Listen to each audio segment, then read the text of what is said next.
In this example, I'm going to set up a compound inequality, an inequality using and or, to describe how many t-shirts or long sleeve shirts I can buy that's going to fit within this budget. So let's go ahead and see what we can do here. So first thing I know that I want to spend between $75 and $125. So I'm going to start with those, and I'm going to do an and inequality. I want to make sure that on the low end of my budget, I want to spend at least $75.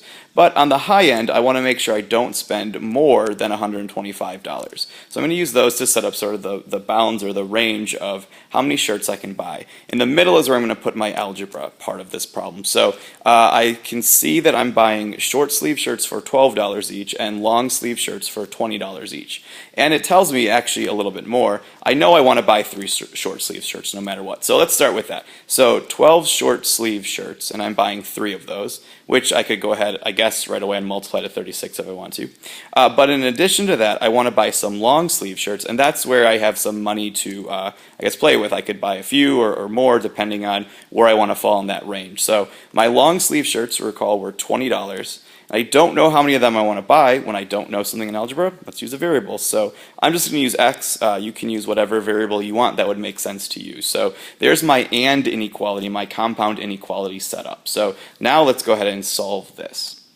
So what I'll do, recalling what we've done without story problems, I'll go ahead and draw those lines there to separate this out. And like I said, I'm going to just change 12 times 3 into 36 right away. So really in the middle here I have 36 plus 20x. So I think the first thing I'll do is let's go ahead and subtract 36 from all parts of this to get rid of that 36. So then what I'm left with on the left hand side is going to be 39. And then carry that inequality symbol straight down. I didn't divide by a negative, so nothing has to be flipped. All that's left in the middle is the 20x. And then that needs to be less than or equal to 89 over here. Okay.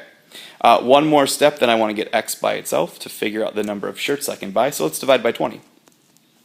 So I'll go ahead and do that on all 3 sides, and you're probably seeing right away, or if you pause this and try this on your calculator, these are not going to come out to be nice, neat integer values, nice, neat whole numbers. So we're going to have to talk about how to interpret this to answer the question. I've gone ahead and done the math already. If you need to pause and double check me, you can.